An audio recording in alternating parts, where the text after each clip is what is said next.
هنعمل النهارده بقى كبده. الكبده بتاعتنا تشوفوها كده من اول نظره تقولوا دي كبده بلدي، بس في الحقيقه دي كبده مستورده. تعالوا نشوف هنعملها ازاي عشان نوصلها لاقرب طعم كده للكبده البلدي. طبعا الكبده البلدي لا يعلى عليها، بس برضو هنحاول ان احنا نعمل دي كده ونخلي طعمها حلو زي البلدي بالظبط. تعالوا نقول بسم الله ونبدأ الفيديو بتاعنا. بس اتمنى لو انتوا جداد عندي في القناة اشتركوا فيها وفعلوا الجرس عشان كل ما انزل فيديو ان شاء الله تتفرجوا عليه.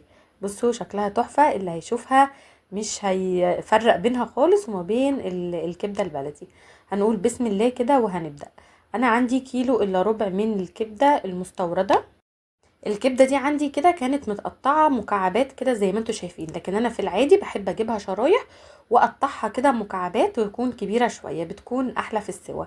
وبعد كده عندي بقى 3 وحدات كده من الليمون، وعندي فلفل اخضر، وعندي حوالي 6 فصوص